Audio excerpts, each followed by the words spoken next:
ಕಾಶ್ಮೀರದಲ್ಲಿ ಮತ್ತೆ ಈಗ ಬಾಲವನ್ನು ಬಿಚ್ಚುತ್ತಾ ಇದ್ದಾರೆ ಭಯೋತ್ಪಾದಕರು. ಜೈಷ್ ಭಯೋತ್ಪಾದಕರು ಏನಿದ್ದಾರೆ ತಮ್ಮ ಬಾಲ ಬಿಚ್ಚುತ್ತಾ ಇದ್ದಾರೆ. ಈ ಹಿಂದೆ ಕೆಲವೊಂದು ಘಟನೆಗಳು ಕೂಡ ಆಗಿದ್ದು, ಆದರೆ ಈಗ ಮತ್ತೆ ಇಷ್ಟು ದಿನ ಸುಮ್ಮನಿದ್ದಂಥವ್ರು ಈಗ ಬಾಲ ಬಿಚ್ಚುತ್ತಾ ಇದ್ದಾರೆ. ಇವರಿಗೆ ಕಡಿವಾಣ ಹಾಕಬೇಕಾಗಿದೆ. ಯಾವ ರೀತಿಯಲ್ಲಿ ಕ್ರಮವನ್ನು ತೆಗೆದುಕೊಳ್ಳುತ್ತೆ ನಮ್ಮ ಇಂಡಿಯನ್ ಆರ್ಮಿ?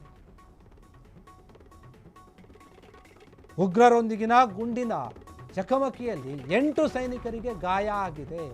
ಜಮ್ಮು ಮೂಲದ ವೈಟ್ ನೈಟ್ ಕಾರ್ಪ್ಸ್ ಏನಿದ್ದಾರೆ ಆಪರೇಷನ್ ಟ್ರಾಶಿ 1 ಅಂತ ಹೇಳಿ ಮಾಡ್ತಾ ಇದ್ದಾರೆ. ಆಪರೇಷನ್ ಟ್ರಾಶಿ 1 ಕಾರ್ಯಾಚರಣೆಯನ್ನು ಪ್ರಾರಂಭಿಸಿದ್ದಾರೆ ಯೋಧರು. ಈಗ ಪಾಕಿಸ್ತಾನ ಮೂಲದ ಜೈಷ್ ಎ ಮೊಹಮ್ಮದ್ JEMಗೆ ಸೇರಿದವರಿಗೆ ಅವರಿಂದ ದಾಳಿ ಆಗ್ತಾ ಇದೆ.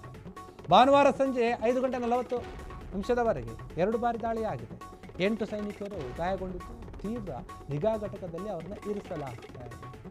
ಸೊನ್ನಾರ್ನಲ್ಲಿ ಭದ್ರತಾ ಪಡೆಗಳು ಶೋಧ ಕಾರ್ಯವನ್ನು ಸಕ್ರಿಯವಾಗಿ ಗೊಳಿಸ್ತಾ ಇವೆ.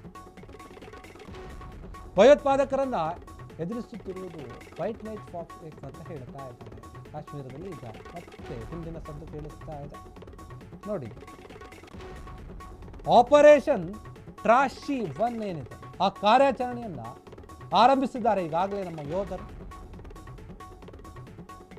ಯೋಧರಿಗೆ ಗಾಯಗಳಾಗಿದೆ ಅಂತ ನೋಡಿ. ಏನೋ ಇವರು ಪ್ರತಿ ಸಲ ಹೇಳಿದ್ರು ಸುಮ್ಮನಿರೋ ಥರ ಕಾಣ್ತಾ ಇಲ್ಲ. ಈ ಹಿಂದೆ ನಡೆದಂತಹ ಪಹಲ್ಗಾಮ್ ದಾಳಿ ಏನಿದೆ ಅದಾದಮೇಲೆ ಎಚ್ಚೆತ್ಕೊಳ್ತಾರೆ, ಆಪರೇಷನ್ ಸಿಂಧೂರ ಮಾಡಿದ್ರು ಸುಮ್ಮನೆ ಆಗ್ತಾರೆ ಅಂತಂದರೆ ಸುಮ್ಮನಾಗೋ ಥರ ಕಾಣ್ತಾ ಇಲ್ಲ. ಇವ್ರು ಎಲ್ಲೆಲ್ಲಿದ್ದಾರೆ ಅಲ್ಲಿಗೆ ಹೋಗಿ ಇವ್ರನ್ನ ಹುಡುಕಿ ಹೊಡಬೇಕಂತ ಅನಿಸುತ್ತೆ. ಭಯೋತ್ಪಾದನೆಯ ವಿಚಾರದಲ್ಲಿ ಪಕ್ಕದಲ್ಲೇ ಇರುವಂತಹ ಪಾಕಿಸ್ತಾನ ಎಷ್ಟು ಬೆಂಬಲವನ್ನು ಕೊಡುತ್ತೆ ಅಂತ ಗೊತ್ತು. ಆದರೆ ನಾವು ಒಂದ್ಸಲ ಅವ್ರಿಗೆ ಎಚ್ಚರಿಕೆ ಕೊಟ್ಟು ಸುಮ್ಮನೆ ಇರ್ತೀವಿ, ಇಲ್ಲ ಸುಮ್ಮನೆ ನಮ್ಮ ತಂಟೆಗೆ ಬಂದಂತೂ ನಾವು ಸುಮ್ಮನೆ ಇರೋದಿಲ್ಲ. ಅದಕ್ಕೆ ಒಂದು ಬೆಸ್ಟ್ ಎಕ್ಸಾಂಪಲ್ ಗೊತ್ತಿದೆ. ಆಪರೇಷನ್ ಸಿಂಧೂರ್ನಲ್ಲಿ ಏನಾಯಿತು? ಪಹಲ್ಗಾಮ್ ದಾಳಿಗೆ ಸೇಡನ್ನು ತೀರಿಸಿಕೊಂಡ್ರು. ಬರೀ ನಮ್ಮ ಆರ್ಮಿ ಮಾತ್ರವಲ್ಲ, ಕ್ರಿಕೆಟ್ ಪಟುಗಳು ಕೂಡ ಪಾಕಿಸ್ತಾನದ ಜೊತೆ ಕೈ ಕುಲುಕೋಕೆ ಕೂಡ ಹೋಗಲಿಲ್ಲ, ಒಂದು ಶೇಕ್ ಹ್ಯಾಂಡ್ ಕೂಡ ಮಾಡಲಿಲ್ಲ. ಅದಕ್ಕಿಂತ ದೊಡ್ಡ ಅವಮಾನ ಬೇರೆ ಇಲ್ಲ ಪಾಕಿಸ್ತಾನಕ್ಕೆ. ಭಾರತದಂತಹ ಒಂದು ದೇಶ ಕ್ರೀಡೆಯಲ್ಲಿಯೂ ಕೂಡ ಎಷ್ಟು ದೇಶ ಪ್ರೇಮ ಇದೆ ನಮಗೆ ಅಂತ ಹೇಳಿ ತೋರಿಸ್ಕೊಡ್ತು. ನಮ್ಮ ದೇಶದ ತಂಟೆಗೆ ಬಂದರೆ ನಾವು ಸುಮ್ಮನೆ ಇರೋದಿಲ್ಲ ಅಂತ ಹೇಳಿ ಆಪರೇಷನ್ ಸಿಂಧೂರ ಮಾಡ್ತು. ಆದರೂ ಕೂಡ ತಲೆ ಕೆಡಿಸ್ಕೊಳ್ತಾ ಇಲ್ಲ. ಇವರು ಬುದ್ಧಿ ಕಲಿಯೋ ಥರ ಕಾಣ್ತಾ ಇಲ್ಲ. ಪಾಕಿಸ್ತಾನ ಮೂಲದ ಜೈಷ್ ಎ ಮೊಹಮ್ಮದ್ ಏನಿದೆ JEMಗೆ ಸೇರಿದವರಿಂದ ದಾಳಿಯಾಗಿದೆ. ಭಾನುವಾರ ಸಂಜೆ 5:40 ಎರಡೂ ಕಡೆ ಗುಂಡಿನ ದಾಳಿ ನಡೆಸಿದ್ದಾರೆ ಅಂತ ಹೇಳಲಾಗ್ತಾ ಇದೆ. 8 ಸೈನಿಕರು ಗಾಯಗೊಂಡಿದ್ದಾರೆ. ಅವರನ್ನು ಈಗ ತೀವ್ರ ನಿಗಾ ಘಟಕದಲ್ಲಿ ಇರಿಸಲಾಗಿದೆ. ಇದು ICU ಏನಿದೆ ICUನಲ್ಲಿ ಇಟ್ಟಿದ್ದಾರಂತೆ. ಸೊನ್ನಾರ್ನಲ್ಲಿ ಭದ್ರತಾ ಪಡೆಗಳು ಏನಿದೆ ಶೋಧ ಕಾರ್ಯವನ್ನು ನಡೆಸ್ತಾ ಇದ್ದಾರೆ, ಸಕ್ರಿಯವಾಗಿ ಮುಂದುವರಿಸ್ತಾ ಇದ್ದಾರೆ. ಯಾರ್ಯಾರು ಇದ್ದಾರಾ ಇನ್ನು ಬೇರೆಯವರು ಭಯೋತ್ಪಾದಕರು ಅಂತ.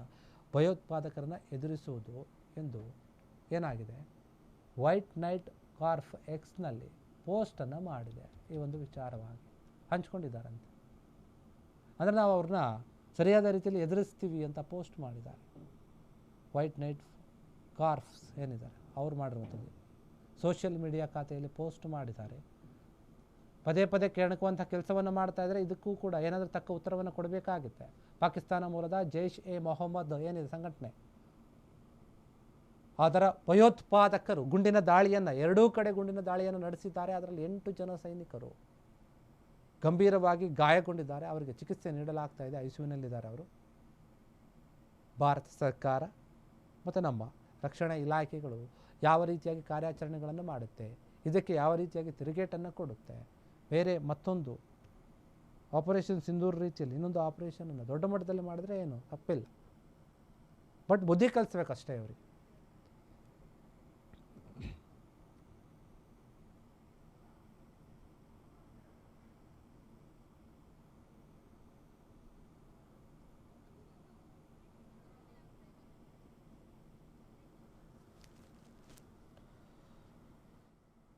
ಪಾಕಿಸ್ತಾನ ಮೂಲದ ಜೈಷ್ ಎ ಮೊಹಮ್ಮದ್ ಏನಿದೆ ಅದಕ್ಕೆ ಸಂಬಂಧಪಟ್ಟಂತಹ ಭಯೋತ್ಪಾದಕರು ಗುಂಡಿನ ದಾಳಿಯನ್ನು ನಡೆಸಿರುವಂಥದ್ದು. ಅದು 2 ಕಡೆ, ಒಂದು ಕಡೆ ಅಲ್ಲ, 2 ಕಡೆ ದಾಳಿಯನ್ನು ನಡೆಸಿದ್ದಾರೆ. ಹೀಗಾಗಿ ಈಗ ಈ ಘಟನೆಯಲ್ಲಿ 8 ಜನ ಸೈನಿಕರು ಏನು ಗಾಯಗೊಂಡಿದ್ದಾರಲ್ಲ ಅವರಿಗೆಲ್ಲ ರೀತಿಯ ಚಿಕಿತ್ಸೆಯನ್ನು ಕೊಡ್ತಾ ಇದ್ದಾರೆ. ICUನಲ್ಲಿದ್ದಾರೆ. ಅವರ ಒಂದು ಆರೋಗ್ಯ ಸ್ಥಿತಿ ಹೇಗಿದೆ ಅನ್ನುವಂಥ ವಿಚಾರ ಇನ್ನೂ ಕೂಡ ತಿಳಿದು ಬಂದಿಲ್ಲ. ಬಟ್ ಗಂಭೀರವಾದ ಗಾಯಗಳಾಗಿದೆ ಅನ್ನುವಂಥ ವಿಚಾರ ಮಾತ್ರ ಲಭ್ಯವಾಗಿರುವಂಥದ್ದು. ಕಾಶ್ಮೀರದಲ್ಲಿ ಈಗ ಇವರು ತಮ್ಮ ಬಾಲವನ್ನು ಬಿಚ್ಚುತ್ತಾ ಇದ್ದಾರೆ, ಸುಮ್ಮನೆ ಇರ್ತಾ ಇಲ್ಲ. ಏನು ಮಾಡ್ತಾರೆ ಬಿಡು ಅಂತ ಅಂದ್ಕೊಳ್ತಾ ಇದ್ದಾರೆ. ಪದೇ ಪದೇ ಕೆಣಕುವಂಥ ಕೆಲಸವನ್ನು ಮಾಡ್ತಾ ಇದ್ದಾರೆ. ಅನೇಕ ಬಾರಿ ನಾವು ಬುದ್ಧಿ ಹೇಳಿದರೂ ಕೂಡ ತಲೆ ಕೆಡಿಸ್ಕೊಳ್ತಾ ಇಲ್ಲ. ದಾಳಿ ಮೇಲೆ ದಾಳಿ ಮಾಡ್ತಾ ಇದ್ದಾರೆ. ತುಂಬ ಪ್ಲಾನ್ ಆಗಿ ಮಾಡ್ತಾ ಇದ್ದಾರೆ ಇವರು. ಆಪರೇಷನ್ ಸಿಂಧೂರು ನಂತರ ಈ ಒಂದು ವಿಚಾರವಾಗಿ ನಮ್ಮ ಏನಾಗಿದೆ, BJP ಸರ್ಕಾರ ಕೂಡ ಆಪರೇಷನ್ ಸಿಂಧೂರ್ಗೆ ಏನು ಅನುಮತಿ ಕೊಟ್ಟಿತ್ತು ರಕ್ಷಣಾ ಪಡೆಗಳಿಗೆ, ಅದು ತುಂಬ ದೊಡ್ಡ ಮಟ್ಟದಲ್ಲಿ ಯಶಸ್ವಿ ಆಯಿತು. ಈಗ